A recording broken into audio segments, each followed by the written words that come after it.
প্রশ্ন করবেন রিয়া ইসলাম। জি, আপনি প্রশ্ন করুন।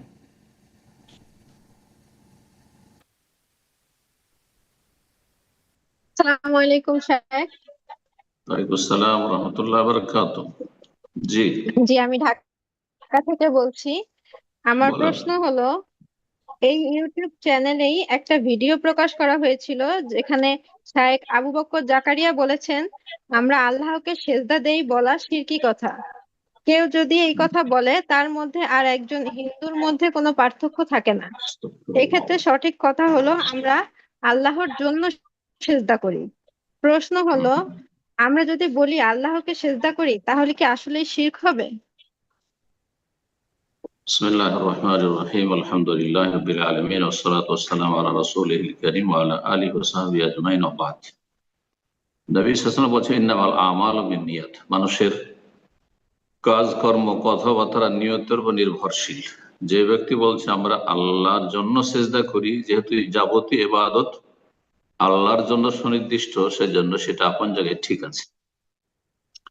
কিন্তু কেউ যদি বলে আমরা আল্লাহকে সেজদা করি, তাহলে তার নিয়তের উপর নির্ভর করছে। সে যদি নিয়ত করে যে আল্লাহকে সেজদা করি বলতে যাবতীয়, যেমন আল্লাহকে ডাকি, দোয়াও তো ইবাদত। আমি উদাহরণটি দিই তাহলে বেশি স্পষ্ট হবে। দোয়া কার জন্য করি? আল্লাহর কাছে করি। দোয়া যখন বলবো আল্লাহর কাছে দোয়া করি। দোয়া মানে ডাকা। যখন বলবো ডাকি, তখন আল্লাহর কাছে ডাকি বলবো না, আল্লাহকে ডাকি। এটা হচ্ছে ভাষার অলংকার। জি, না হলে বেমানান হয়ে যাবে ভাষা। ঠিক তেমনি বাংলা ভাষায় আমরা আল্লাহকে সেজদা করি বলে যদি কারো নিয়ত থাকে যে আল্লাহর জন্য সেজদা করি, তাহলে ভাষাটি ঠিক আছে। ঢালাও ভাবে এটা শিরক হয়ে যাবে, কথা ভুল হয়ে যাবে, তাহলে সেটি ভুল। আর আমাদের সাধারণত নিয়ত এটি থাকে, আল্লাহকে সেজদা করি মানে সেজদা হচ্ছে ইবাদত, আর আল্লাহর জন্যই সেজদা করি, এটি হচ্ছে উদ্দেশ্য। আমাদের নিয়ত কখনো এটা থাকে না যে আল্লাহকে সেজদা করি মানে আল্লাহ সামনে, হ্যাঁ, সর্বত্র বিরাজমান, আর তাকে সেজদা করছি, আল্লাহর কুদরতি পায়ে সেজদা করছি। এইরকম কথা আমাদের আকীদায় থাকে না, যারা সহি আকীদায় বিশ্বাসী। কিন্তু পক্ষান্তরে বেদাতি যারা বলে আল্লাহ সর্বত্র বিরাজমান, তারা যদি বলে আমরা আল্লাহকে সেজদা করছি, আর সে যদি নিয়ত করে যে আমি আল্লাহর পায়ে সেজদা করছি, কুদরতি পায়ে, বা আল্লাহ আমার সামনে, হ্যাঁ, আর সত্তাগত ভাবে তিনি আরশের না, তিনি সর্বত্র বিরাজমান, তখন সেটি মুশরিকদের কথা হবে, তখন সেটি কুফরি কথা হবে। আশা করি বোঝা গেছে।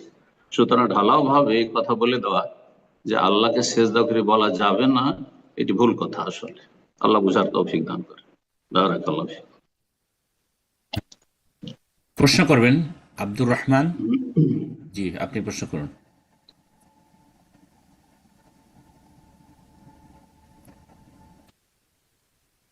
আব্দুর রহমান, জি, আপনার ডিভাইসটা আনমিউট করে নিন, প্রশ্ন করুন। যারা প্রশ্ন করার উদ্দেশ্যে হ্যান্ড রেজ করেছেন তাদের মনোযোগ আকর্ষণ করছি, আপনাদের নাম মেনশন করার সাথে সাথে আপনাদের ডিভাইসে আপনাদের মাইক্রোফোনগুলোকে আনমিউট করতে বলা হবে। তো আপনারা দ্রুত আনমিউট করে নিয়ে প্রশ্ন করুন। তো আপনাকে সর্বশেষ সুযোগ দিচ্ছি। আব্দুর রহমান, জি, আপনি প্রশ্ন করুন। আচ্ছা, এই পর্যায়ে প্রশ্ন করবেন এমডি মাসুদ আলম। জি, আপনি প্রশ্ন করুন।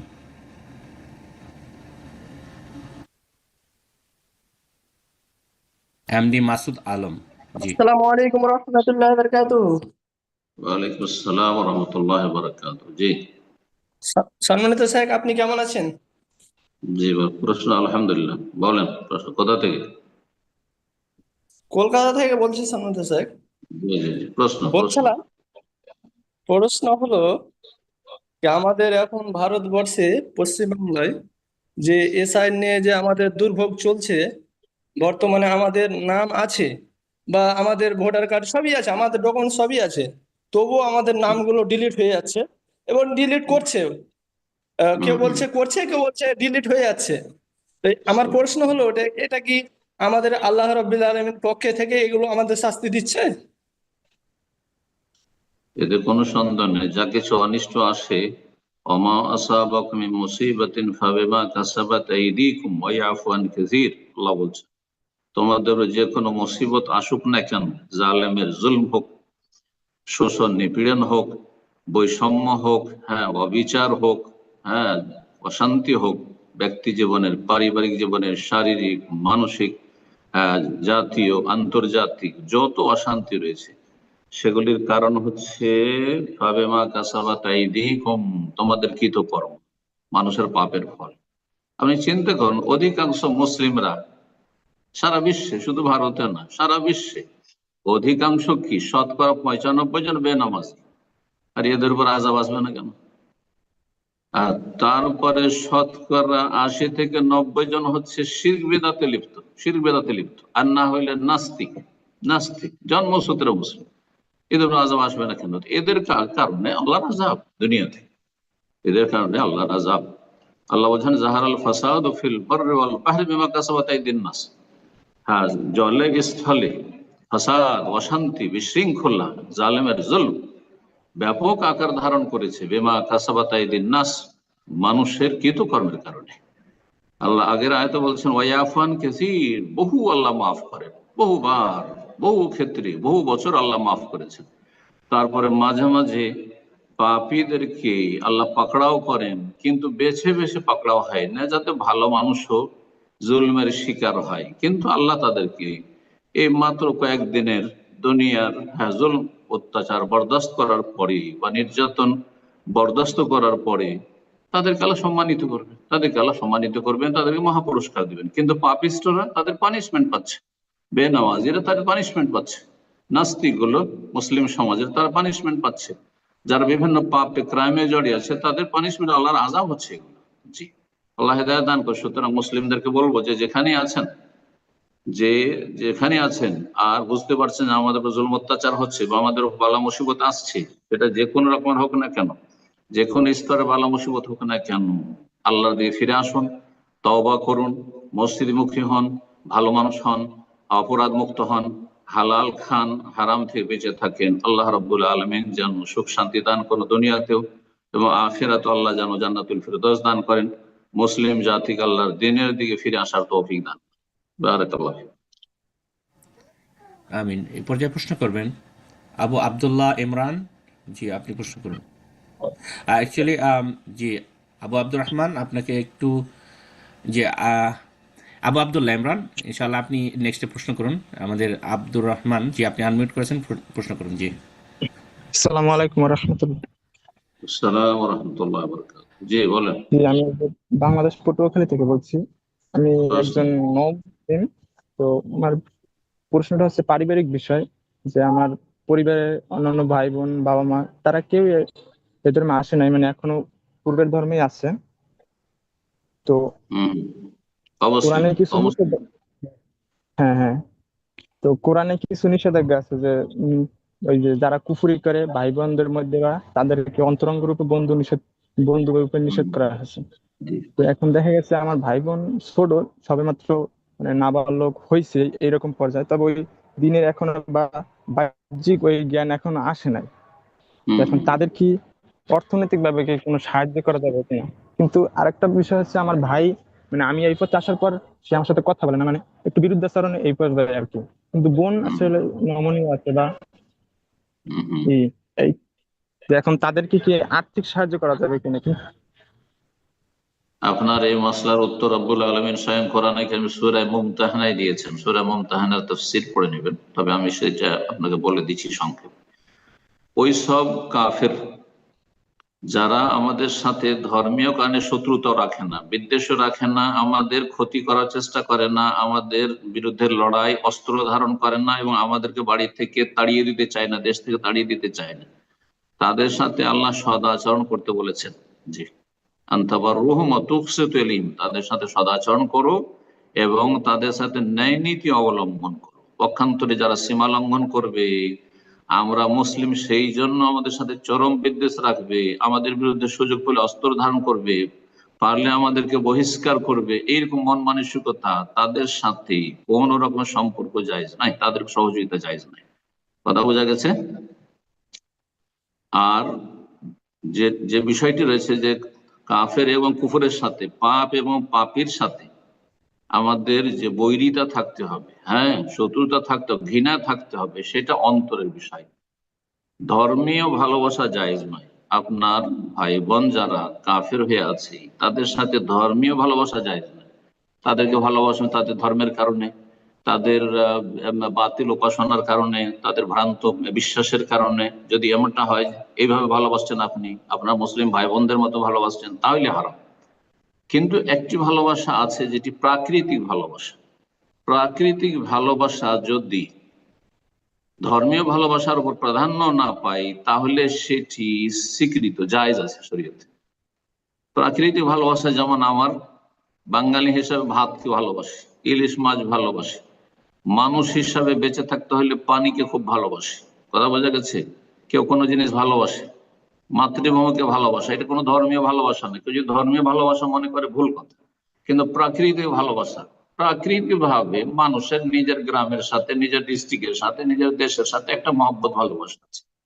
এটা যদি ইসলামের সাথে সাংঘর্ষিক না হয় তাহলে যায়। ওই রকম ভাই বেরাদর অমুসলিম হইলেও, বেনামাজি হইলেও, তাদের সাথে একটা প্রাকৃতিক ভালোবাসা আছে যে আমার রক্তের, এতটুকু যায়। সেটা যদি ধর্মের উপর প্রাধান্য না পেয়ে যায়, তো আপনি আপনার ভাই বোনদের এতটুকু ভালোবাসতে পারবেন, যেটা হচ্ছে প্রাকৃতিক ভালোবাসা। কিন্তু ধর্মীয় যেখানে বিষয় আসবে, তখন আপনার ইন্নামাল মুমিনুন ইখওয়াতুন, মুমিন মুসলিমরা আপনার ভাই। বাকি কথা হলো যে অমুসলিমদের সাথে আর্থিক সহযোগিতা, এরা তো আপনার ভাই বোন, এদের সাথে সহযোগিতা করতেই পারবেন, বাপ মার সাথে অবশ্যই করবেন।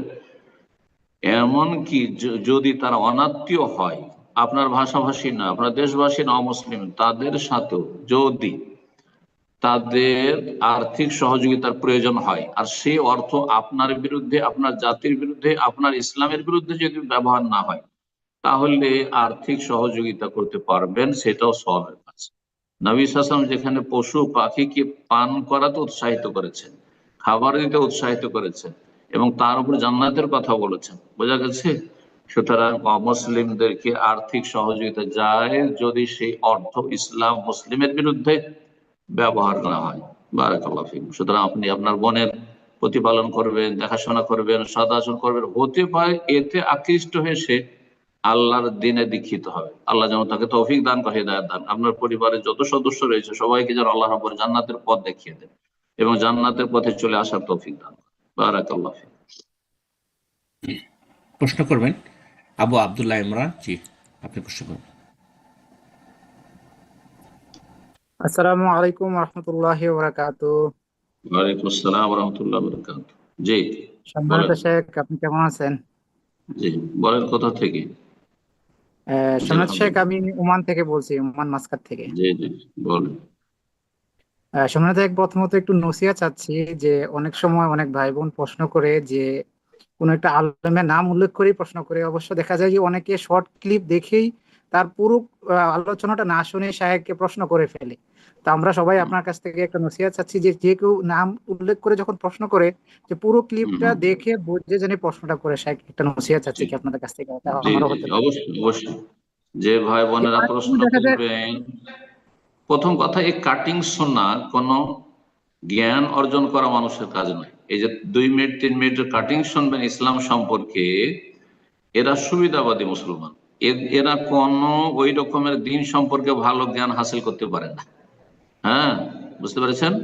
এই জন্য জি, কখনো আমি এই কথা বলবো না যে আপনার এই কাটিং শোনেন 2 মিনিট 3 মিনিট। আমাকে অনেকে বলেছে যে শেখ, আজকাল 2 মিনিট 3 মিনিট লোকেরা শুনছে, যদি ছোট ছোট ভিডিও ক্লিপ করতেন না। বলছে আমি এটা কখনো করবো না, এটা কখনো করবো না। আমার আলোচনা এই জন্য দেখেন সবগুলি প্রায় 1 ঘন্টা বা তার বেশি।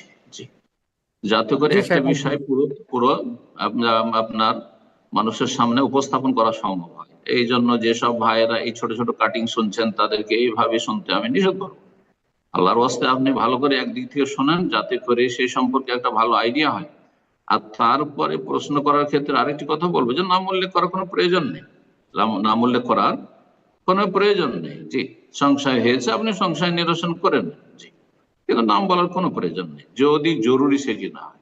হ্যাঁ, বেদাতীদের নাম উল্লেখ করবেন, কিন্তু যখন কোরআন সুন্নাহর আলেম, সালাফি আলেম, হয়তো কোনো ক্ষেত্রে উনি ওইভাবে বুঝেছেন, ওনার দৃষ্টিভঙ্গি থেকে, ওনার দৃষ্টিভঙ্গি ভুল, আমার কাছে সেটি ভুল, ওনার কাছে ঠিক হতে পারে এটা। না হলে আবু হানিফা, শাফি, মালিক, আহমদ ইখতিলাফ কেন হইল? ওনারা তো সবাই আহলে সুন্নাত ছিল। জি, বারাকাল্লাহু ফিক। জি সম্মানিত শেখ, আমার প্রশ্ন হচ্ছে সালাত সংক্রান্ত। যখন আমরা ফরজ সালাত মসজিদে পড়তে যাই, তখন শেখ দেখা যায় কি আকামত শুরু হয়ে যায়। ঠিক আছে, মসজিদে ঢোকার পর আকামত শুরু হওয়ার পর যখন আমি জামাতে গিয়ে দাঁড়াই, তখন কি আমি ফরজ সালাতের সময় তাহিয়াতুল মসজিদ বা তাহিয়াতুল ওযু একসাথে নিয়োগ করতে পারবো একসাথে? দেখেন আর আরেকটা, আজকাল একটি বারবার প্রশ্ন করেন, একটি প্রশ্ন করেন, এত প্রশ্ন একসাথে করে। একটা তো একবার হয়ে গেছে, তারপর আবার আর সাথে হবে, তো কেমন করে মনে রাখবে এত কথা? আপনি তাহিয়াতুল মসজিদের সময় পেয়েছেন তো ভিন্ন তাহিয়াতুল মসজিদ পড়েন, আর যদি তাহিয়াতুল মসজিদের সময় ভিন্ন সময় না পড়েন, আলাদা করে পড়ান, তাহলে ফরজ সালাত পড়ছেন সেটা মসজিদ সালাম, সেটাই মসজিদ সালামি। কিন্তু তাহিয়াতুল মসজিদ মূল নিয়ত থাকলে ফরজ নামাজ আদায় হবে না। এই জন্য এইসব এতে না গিয়ে আপনি ফরজের নিয়ত করেন, সেটা মসজিদ সালাম। ফরজের নিয়ত করেন সেটি হচ্ছে মসজিদ সালাম, তাহিয়াতুল মসজিদ। আমি একসাথে ফরজটা পড়ে তাহিয়াতুল মসজিদে নাকি পাবো কিনা, তারপরে তাহিয়াতুল ওযুর নাকি পাবো কিনা, এগুলো আজকালকার সুবিধাবাদী লোকদের কথা হয়েছে।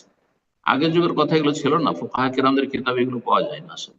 বুঝতে পারছেন না?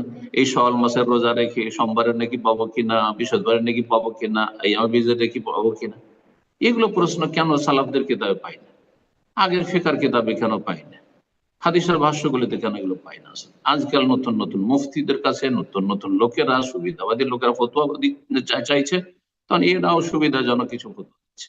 এগুলো আসলে কোনো প্রয়োজন করে না। আল্লাহ তাআলা আলাম। জি। পর্যায়ে প্রশ্ন করবেন ইলিয়াস। জি, আপনি প্রশ্ন করুন।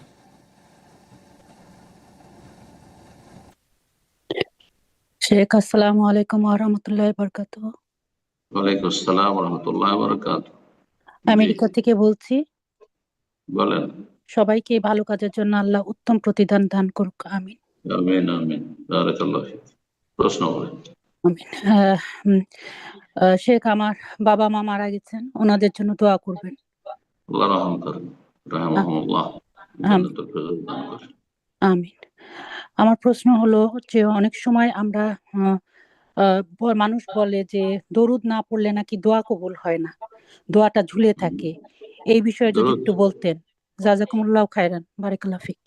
দরুদ না পড়লে দোয়া কবুল হয় না, কথাটি পুরোপুরি ঠিক নয়। তবে দরুদ নবী সাল্লাল্লাহু আলাইহি সাল্লামের হক আদায়ের একটি পন্থা হচ্ছে যে সালাত ও সালাম পেশ করা। তো কেউ যদি সালাত পেশ করে নবী সাল্লাল্লাহু আলাইহি সাল্লামের প্রতি, আল্লাহর প্রশংসার পরে, গুণগানের পরে, তাহলে সেটি দোয়া কবুলে সহযোগী হবে, দোয়া কবুলের জন্য সাপোর্ট হবে, সহযোগী হবে, এতটুকু। উত্তম, এটি উত্তম তরিকা। আর এই দরুদ পড়া ফরজ নয়, দরুদ পড়া একমাত্র ফরজ সালাতের ভিতরে, দরুদ ইব্রাহিম। জি, আল্লাহু আ'লাম। প্রশ্ন করবেন সুরাইয়া। জি, আপনি প্রশ্ন করুন।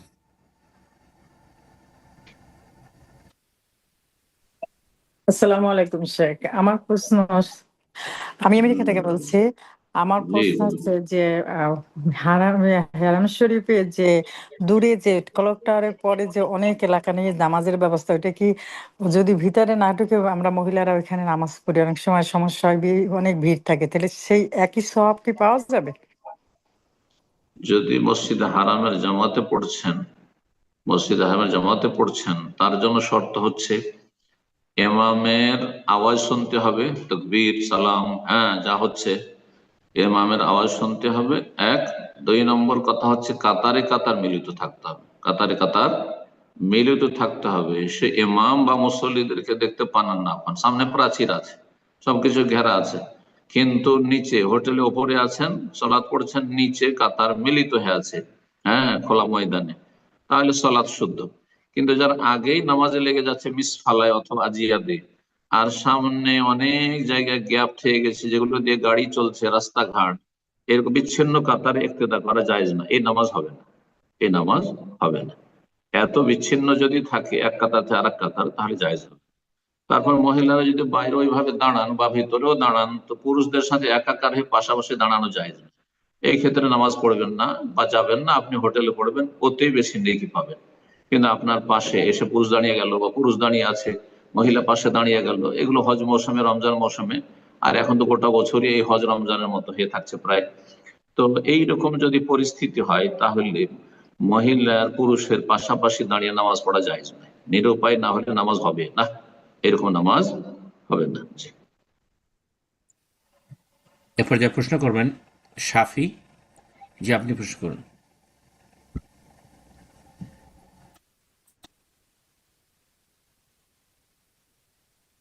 জি শাফি, আপনি ডিভাইসটা আবার আনমিউট করুন, প্রশ্ন করুন।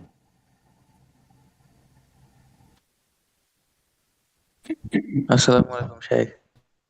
ওয়ালাইকুম আসসালাম ওয়া রাহমাতুল্লাহি ওয়া বারাকাতুহু। জি। শেখ, আপনাকে প্রশ্ন করার আগে অনুষ্ঠান পরিচালনাকারীকে বলতে চাই যে শাইখের প্রশ্ন করার পরে আমাদের মাইক্রোফোনটা সাথে সাথে মিউট করে দিবেন না, এতে করে শাইখ আমাদেরকে যে প্রশ্ন করেন প্রশ্ন সংক্রান্ত সেটা আমরা সঠিকভাবে শাইখকে তথ্য দিতে পারি না। জাযাকাল্লাহ খায়ের, কিন্তু আপনারা যদি প্রশ্ন থাকে প্রশ্ন করবেন, আদারওয়াইজ আপনাদের ডিভাইসগুলো আনমিউট থাকার কারণে শেখের প্রশ্নের উত্তরটা আমাদের শুনতে কষ্ট হয়, বিধায় আমরা মিউট করি। যদি আপনার প্রশ্ন ক্লিয়ার না হয় আর শেখ যদি না বোঝেন, অবশ্যই আপনাকে আনমিউট করা হবে ইনশাআল্লাহ। জাযাকাল্লাহ খায়ের। তো আপনি মিউট করেছেন আবারও, যে আপনার যদি প্রশ্ন থাকে আনমিউট করুন। জি শাইখ, আপনাকে আমি আজকে একটা প্রশ্ন করব, কিন্তু এর আগে আমি গত সপ্তাহে যে প্রশ্ন করেছিলাম হচ্ছে কসম সম্পর্কে, মানে আল্লাহর নামে শপথ সম্পর্কে। তো সেটা আমি ক্লিয়ার হতে পারিনি, কিছু তথ্য একটু ঘাটতির থেকে গেছে। আপনাকে বুঝতে পারিনি, সেগুলো প্রশ্ন বুঝতে পারিনি কি জিজ্ঞেস করে গত সপ্তাহে, আমার তো আর মনে নাই যে কে কি জিজ্ঞেস করেছে, আবার বলতে হবে একই প্রশ্ন। হ্যাঁ, সেটা হচ্ছে যে আপনাকে আপনাকে আপনাকে ক্লিয়ার জিজ্ঞাসা করেন। করেছিলাম যে কাউকে কসমে মিথ্যা বললে এতে তার অন্য আর্থিক বা সম্মান কিছু ক্ষতি হয়নি, শুধু তথ্যটাই জেনেছে, এতে কি অন্য কোনো কাফারার কিছু দেওয়া লাগবে, না তওবা করলে হবে, মিথ্যা কথা নাকি বলেছে, তাকে সত্যটা জানানো লাগবে? মিথ্যা কথা বলেছে।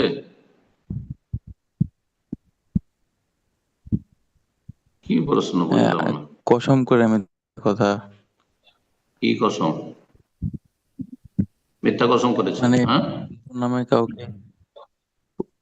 মিথ্যা কসমের কোনো কাফারা নেই। গত সপ্তাহে হ্যাঁ বলেছি হ্যাঁ তো, মিথ্যা কসমের জন্য তওবা করতে আল্লাহর কাছে, কাবিরা গুনাহ করেছে। গুনাহ কাবিরা, ইয়ামিনে গমুস, মিথ্যা কসম।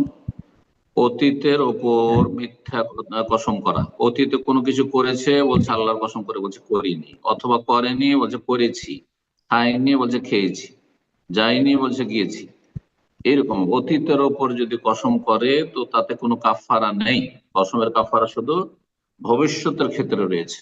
হ্যাঁ, ইয়ামিন এমন আকাদা, আগামীতে কসম করছে আল্লাহর কসম এই কাজটি আমি করবো না, আর করে ফেললো, আল্লাহর কসম এটা করবো আর করলো না, আর ভেঙে ফেললো, তখন কাফারা দিতে হবে।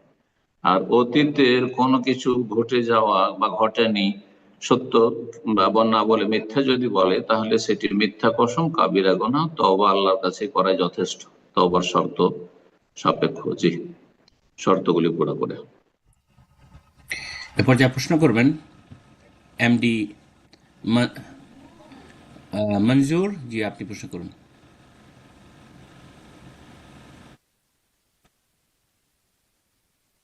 এমডি মঞ্জুর, জি আপনি প্রশ্ন করুন।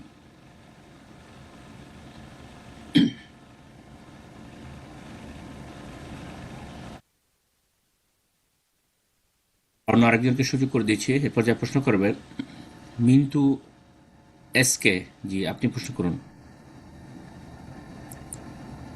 আসসালামু আলাইকুম। ওয়ালাইকুম আসসালাম ওয়া রাহমাতুল্লাহি ওয়া বারাকাতুহু। জি। স্যার, আমার প্রশ্ন হচ্ছে যে একটা ধার্মিক মেয়ে, নামাজি মেয়ে, সে তার বাপ মা এখন তার খালাতো বোনের সাথে বিয়ে ঠিক করে দিয়েছে, কিন্তু ছেলেটা নামাজ পড়ে না, দাড়িও নেই, এরকম ছেলের সাথে তার বিয়ে ঠিক করে দিয়েছে, ঠিক আছে, কিন্তু সেই মেয়েটা রাজি না, কিন্তু বাড়িতে বলতে পারছে না, তার চাপ, পরিবারের চাপে, কিন্তু মেয়েটা একদম রাজি নেই, ঠিক আছে। এবার বলেছে, কিন্তু মানে ওর মারা বলছে যে বিয়ে দিলে সব ঠিক হয়ে যাবে, এরকম। তাই এক্ষেত্রে আমিও 5 ওয়াক্ত নামাজ পড়ি, সে চাচ্ছে আমি যদি ওকে বিয়ে করি ও করবে, ঠিক আছে। এক্ষেত্রে কি আমি ওকে মানে মসজিদে কোনো ইমাম সাহেবকে নিয়ে কি অলি বানিয়ে বিয়ে করতে পারি? অলি বানানো যায় না, অলি আল্লাহ বানিয়ে দিয়েছেন। বাবা থাকতে বাবা ওলি, বাবা না থাকে তাহলে দাদা ওলি, ভাই ওলি, কথা বোঝা গেছে? বা দাদা ভাই কেউ না থাকলে চাচা ওলি, বোঝা গেছে? ওলি বানাবার কোন এখতিয়ার কাউকে নেই। জি, কি হারাম কথা। আর সে বেনামাজিকে বিয়ে করবে না সেই জন্য আপনি বিয়ে করে নিয়ে তাকে উদা হয়ে যাবেন, এটা জায়েজ না, হারাম। কথা বোঝা গেছে? এগুলি শয়তানের রাস্তা। হারাম কাজ থেকে বেঁচে থাকতে হবে। একটা হারামকে এড়ানোর জন্য, হারাম থেকে বাঁচার জন্য আরেকটি হারাম কাজ করা যাবে না, দুটোই কাজ হারাম। আপনার এই কাজটিও হারাম যে বিনা ওলিতে আপনি মসজিদে ইমামকে ওলি বানিয়ে বিয়ে করে নেব। আর ওর বাবার জন্য হারাম যে বেনামাজি তার খালাতো ভাই যার সাথে বেনামাজির সাথে বিধি, এটিও হারাম। জি, এটি হারাম। সে মেয়েটিকে নাসিহা করব, সে শক্ত ভাষায় বলবে যে আমি বিয়ে করবো না, আমি বেনামাজি বিয়ে করবো না। দাঁড়িয়ে না থাকলে বিয়ে করতে পারে, দাঁড়িয়ে না থাকলে গুনাহগার সেই ব্যক্তি, কিন্তু সে মুসলিম যদি 5 ওয়াক্ত নামাজ পড়ে। কিন্তু যে ব্যক্তি 5 ওয়াক্ত সালাত পড়ে না তার সাথে বিবাহ বসা যায় না। সরাসরি বলেন না, যদি কাজ না হয় তার দাদাকে বলবে, তার ভাইরাকে বলবে, তার চাচাকে বলবে, হ্যাঁ গ্রামের কোন মুরব্বীকে বলবে, আলেমকে বলবে, হ্যাঁ সমাজের আশ্রয় নেবে, সমাজের কাছে বিচার সালিশ চাইবে, হ্যাঁ, আর বলবে যে না আমি বিয়ে বসবো না। সে বলে আমি বিয়েতে রাজি না, জবরদস্তি বিয়ে আমি থাকবো না। কথা বোঝা গেছে? যাবো না আমি। জি, বারাকাল্লাহ ফিক। আল্লাহ হেদায়েত দান করি সব বাপকে, দুনিয়াদার সব ঠিক হয়ে যাবে। বেনামাজি ঠিক হয়ে যাবে তো গরিব ঠিক হবে না? গরিব নামাজিকে দেন, হ্যাঁ, যার বাড়ি ঘর নেই কিচ্ছু নেই, গরিব, সে ধনী হয়ে যাবে, সেটাও তো সম্ভব। জি, আল্লাহ হেদায়েত দান করুন সব ফাসিক ফাজেরকে। আমিন। ইনশাআল্লাহ আমি আবারও এমডি মঞ্জুর আপনাকে সুযোগ করে দিয়েছি, লাস্ট সুযোগ, আপনি প্রশ্ন করুন। এমডি মঞ্জুর। ওকে, এই পর্যায়ে প্রশ্ন করবেন আসলিমা বেগম। জি, আপনি প্রশ্ন করুন।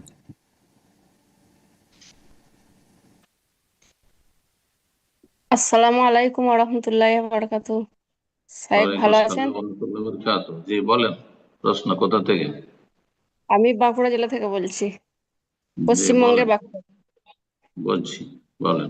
তাহাজ্জুদের জন্য যদি ভিতর নামাজ মানে ভিতর নামাজ রেখে দেয় হাতে দিয়ে, তারপরেই তার হায়েজ হয়, তাহলে কি সে কিভাবে পড়বে নামাজটা? এই জন্য এটাই জিজ্ঞাসা। বুঝতে পারলাম না, প্রশ্নটা আবার ফিরিয়ে যে বললাম ভালো করে। কোনো মেয়ে তাহাজ্জুদ নামাজ পড়ার জন্য ভিতর হাতে রেখে দিয়েছে, হ্যাঁ, মানে তাহাজ্জুদ পড়ার পর ভিতরটা পড়বে আর কি, তার হ্যাঁ, হায়েজ হয়েছে, তার মানে নামাজটা আর পড়তে তাহাজ্জুদ পড়তে নামাজটা পারলো শুরু না, হয় নাই, তার আগে ভেতর হায়েজ পড়তে হয়েছে, পারলো না, ভেতর না পড়তে বেতর পারলো না, পড়তে এই তো। পারে। জি, তাহলে সে মাফ আর হয়েছে, হায়েজ মাফ, পবিত্র আর হওয়ার পর ভেতর পড়া লাগবে না, আর ভেতর কাজা করা লাগবে না। কারণ ভেতরের সময় ফজর আজান পর্যন্ত যেহেতু আছে, সে এমন কোনো ত্রুটি করেনি। সে আশা করেছিল যে আমি পাক পবিত্র থাকবো আর ফজর পর্যন্ত আমি শেষখানে ভেতর পড়বো, কিন্তু রাতে মাসিক চলে এসেছে, তার ভেতর মাফ হয়ে গেছে। জি, আল্লাহ তাকে ভেতরে ইনশাআল্লাহ নেকি দিয়ে দিবেন বিনা পড়াতে। বারাকাল্লাহ ফিক। আমিন। প্রশ্ন করবেন লামিয়া। জি, আপনি প্রশ্ন করুন।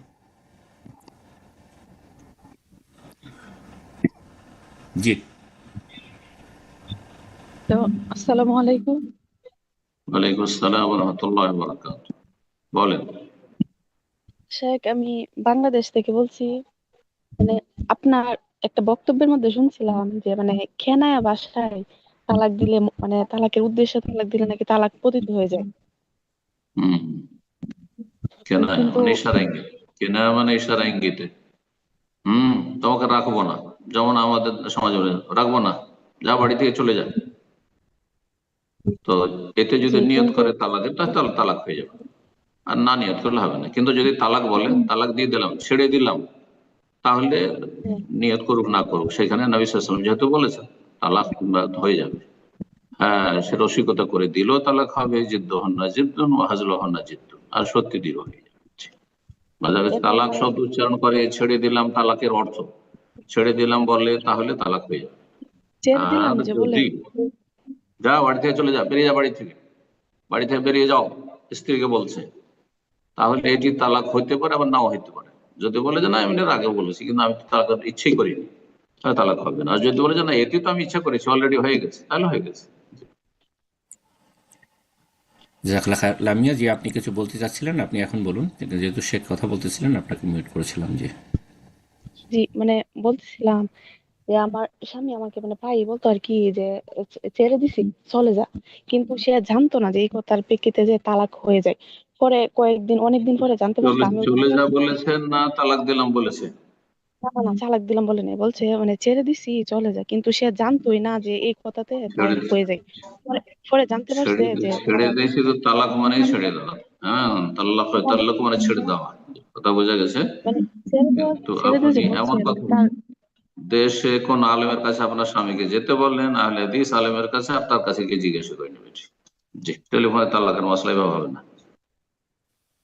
জাজাকাল্লাহ খায়ের। এ পর্যায়ে প্রশ্ন করবেন ফারহান ইব্রাহিম। জি, আপনি প্রশ্ন করুন। আসসালামু আলাইকুম। ওয়ালাইকুম আসসালাম ওয়া রাহমাতুল্লাহ। শায়েখ, আমি ঢাকা থেকে বলছি।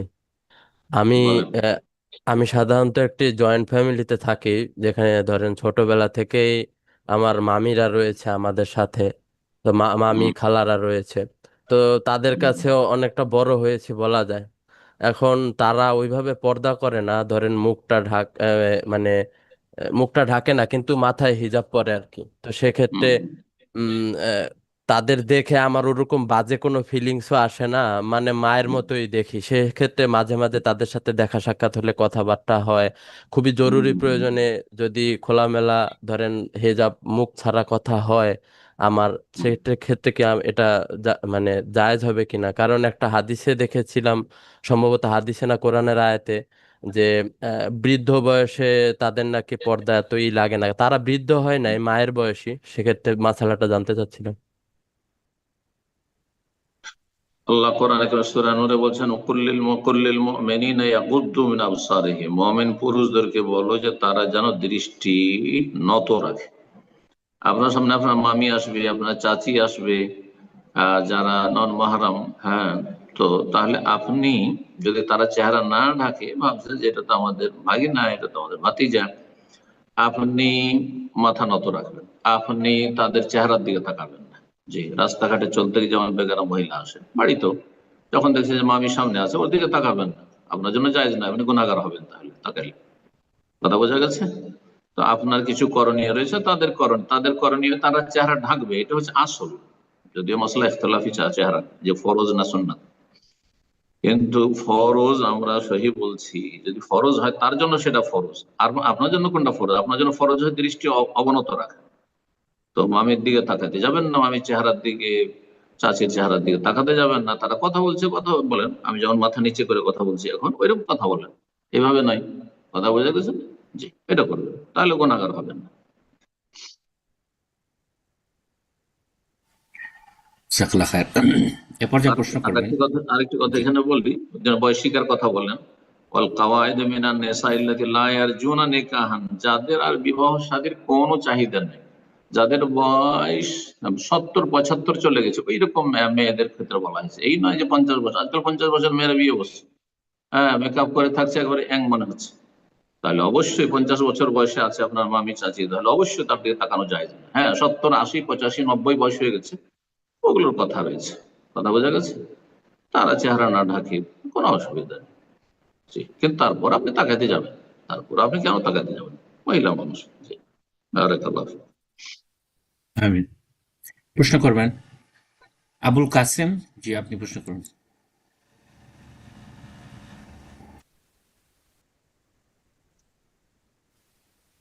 জি, আপনার ডিভাইস আনমিউট হয়েছে, প্রশ্ন করুন। আসসালামু আলাইকুম রহমতুল্লাহ। ওয়ালাইকুম আসসালাম ওয়া রাহমাতুল্লাহি ওয়া বারাকাতুহু। জি, শাহেখ, আমি বাংলাদেশ জামালপুর জেলা থেকে বলছি। বলেন।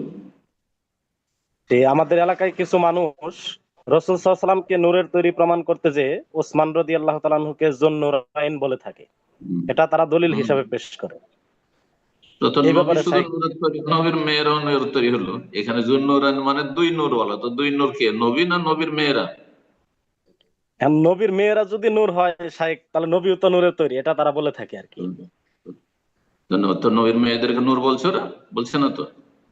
জি, নবীর নূরের। ছেলে, হ্যাঁ, নবীর পরিবার, আচ্ছা, নবীর বংশে যত আছে সেগুলো তো নূর। নবীর মেয়েদের যারা হাসান হোসেন, ওরাও তো নূর তাহলে।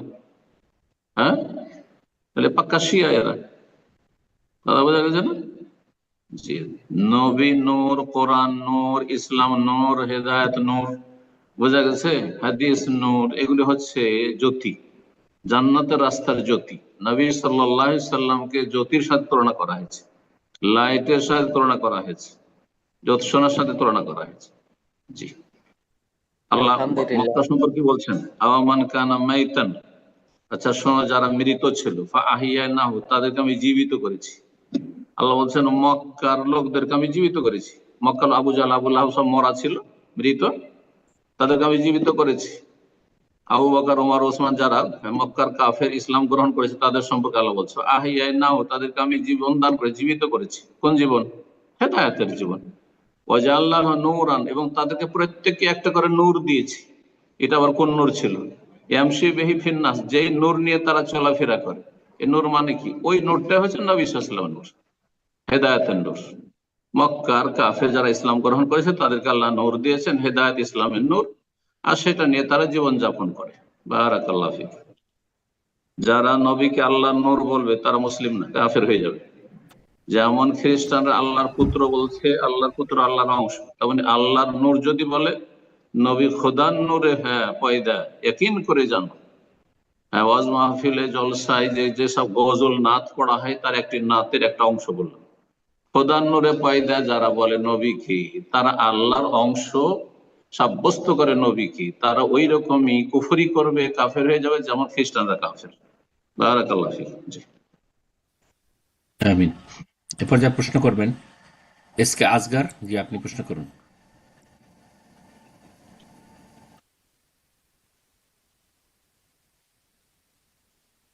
এস কে আসগার, জি আপনি প্রশ্ন করুন।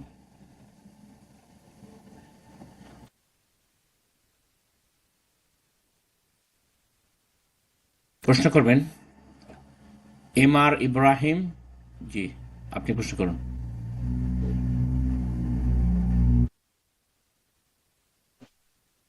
এম আর ইব্রাহিম, জি ডিভাইস, জি আপনার মিউট হয়েছে, প্রশ্ন করুন। আসসালামু আলাইকুম ওয়া রাহমাতুল্লাহ। ওয়ালাইকুম আসসালাম ওয়া রাহমাতুল্লাহি ওয়া বারাকাতুহু। জি, স্যার কেমন আছেন? আমি সৌদি আল হাসান থেকে বলতেছি। আওয়াজটা ক্লিয়ার না, একটা বাজছে। যে আমি সৌদি আল হাসান থেকে বলতেছি। জি জি, প্রশ্ন বলেন, প্রশ্ন।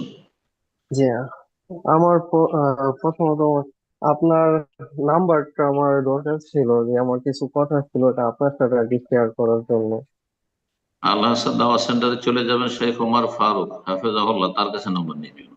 জি, এবার এখানে আমার আছে কিন্তু একজন উনি নাম্বার দেওয়া একজন যাবে। আসছিল, তো উনি হিন্দি, তো ঠিক আছে, ওনার সাথে আর কি এরকম একটা আর কি হোয়াটসঅ্যাপে যোগাযোগ যোগাযোগ নাই। করবেন, কল দিবেন না, কারণ হয়তো কল উঠানো যায় না।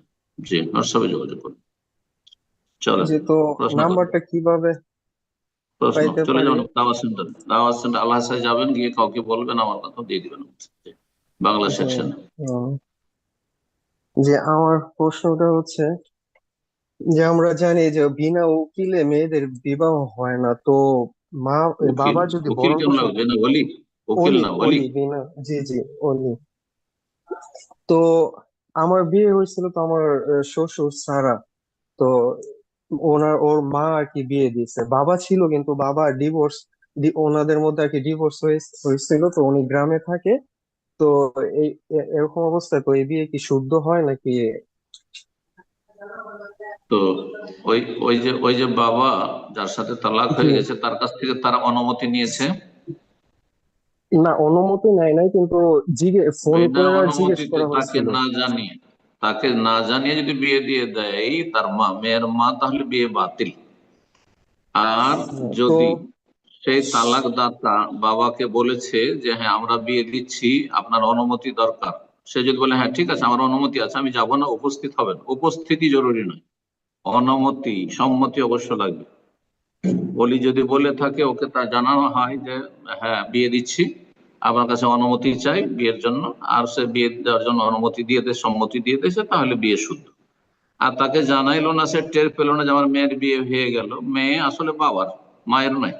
জি, মেয়ে হচ্ছে বাবার। জি, সুতরাং বাবা হচ্ছে ওলি, মা কোনোদিন ওলি হতে ওনাকে পারে, মহিলা ওলি হতে পারে। জি, বিয়ে বাতিল, নতুন করে ওনাকে বিয়ে পড়াইতে হবে, নতুন করে বিয়ে পড়াইতে হবে। আল্লাহু আলাম।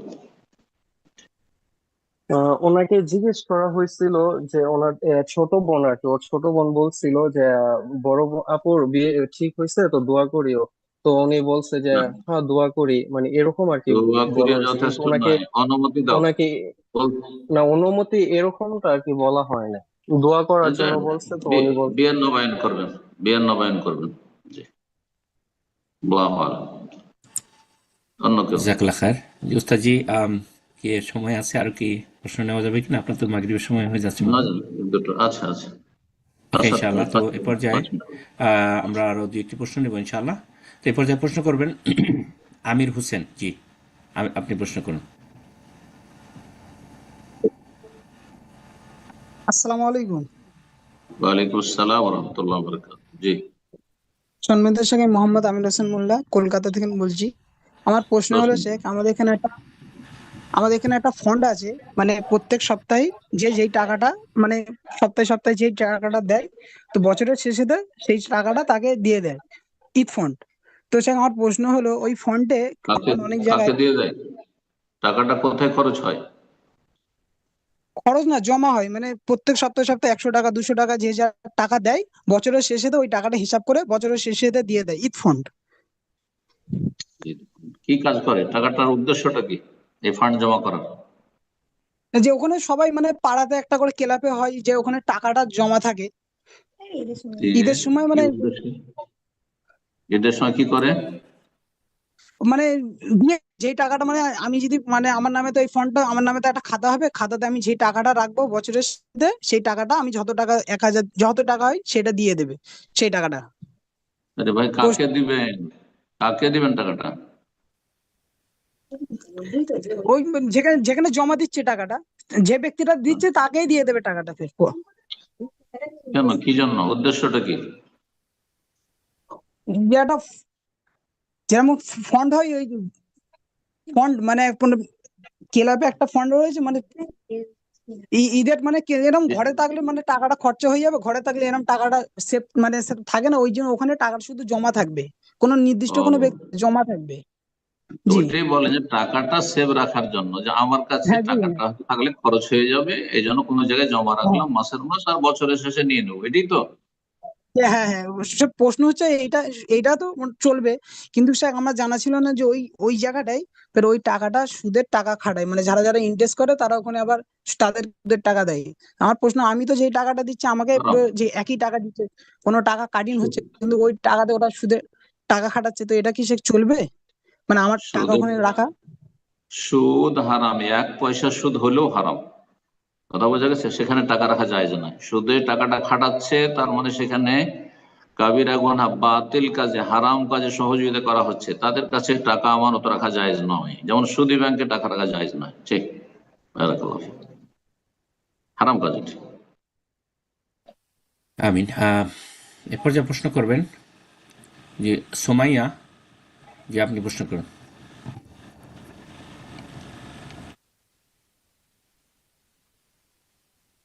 সোমাইয়া, যে আপনি ডিভাইসটা আনমিউট করে নিন, প্রশ্ন করুন।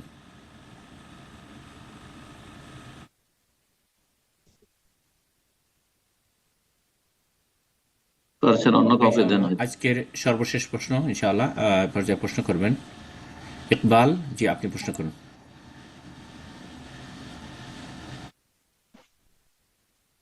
জি, আপনার ডিভাইস আনমিউট হয়েছে, প্রশ্ন করুন ইকবাল।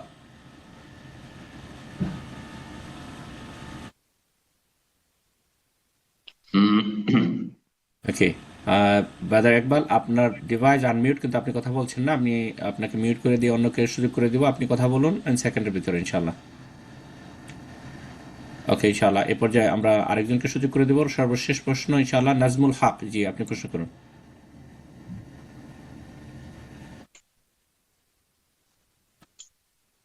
নাজমুল হক, আপনার ডিভাইসটা আনমিউট করে নিন, প্রশ্ন করুন। আসসালামু আলাইকুম ওয়া রাহমাতুল্লাহ। ওয়ালাইকুম আসসালাম ওয়া রাহমাতুল্লাহি ওয়া বারাকাতুহু। জি, সম্মানিত স্যার, গাজীপুর বাংলাদেশ থেকে বলছিলাম। বলেন। প্রশ্নটা হলো যে আমরা এই হানাফি সমাজে থাকি, তো তারাবির নামাজ আমি একাই পড়ি কয়েক বছর থেকে। তো আমি আম্মা পাড়া 30তম পাড়াটা আমার পুরোটাই মুখস্থ আছে, তো আমি লং টাইম নামাজ পড়ার জন্য সেটা পড়ি প্রতিদিন, কিন্তু প্রতিদিন একই হয়ে যায়। এ কারণে আমি আবার এই কোরআন মাজিদ দেখে আবার লং করার জন্য তেলাওয়াত করি। তো শুনলাম যে এক জায়গায় শুনলাম যে হাদিসটা নাকি মানসুখ হয়ে গেছে, তাহলে কি এটা কি হয়েছে কোনটা মানসুখ না ভুল করলাম নাকি? কোনটা মানসুখ হয়েছে? মানে কোরআন দেখে তেলাওয়াত করা সুন্নাত কিংবা তারাবি এসব নামাজগুলোতে না, কোরআন দেখে নামাজ পড়া সম্পর্কে নবী সাল্লাল্লাহু আলাইহি ওয়াসাল্লামের কোনো হাদিস নেই। হ্যাঁ, কোন সাহাবীর কেমন উক্তি বা আমল নাই।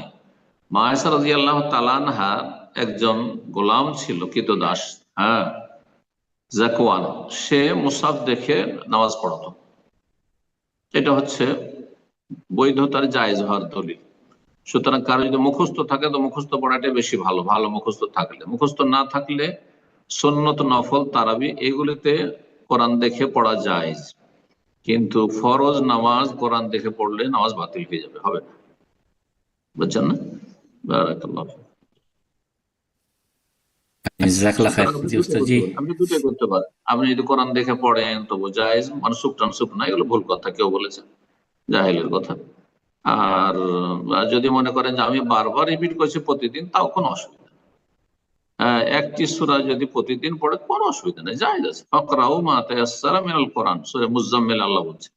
কোরআন থেকে যা সহজ সাধ্য আপনার জন্য, যেটা সহজ সেটা পড়বেন, যেটা মুখস্থ হয় সেটা পড়বেন। সূরা কাহফ মুখস্থ, সূরা কাহফ পড়বেন, সূরা সিজদা আছে সিজদা করবেন, আম্মা পাড়ায় পড়বেন ডেইলি, সমস্যা নেই, জায়েজ আছে। বারাকাল্লাহ ফিক।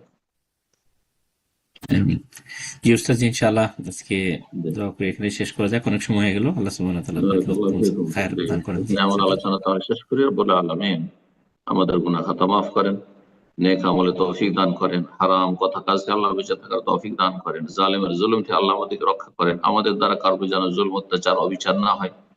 আল্লাহ রাব্বুল আলামিন সমস্ত মুসলিম বিশ্বকে, যেখানে মুসলিমরা বসবাস করেন, মুসলিম দেশে হোক অমুসলিম দেশে হোক, আল্লাহ সকল মুসলিম ভাই বোনদের আল্লাহ হেফাজত করেন, জালেমকে আল্লাহ প্রতিহত করেন, জালেমকে আল্লাহ ধ্বংস করেন, এবং মুসলিম ভাই বোনদের আল্লাহ সার্বিক দিক থেকে হেফাজত রাখেন।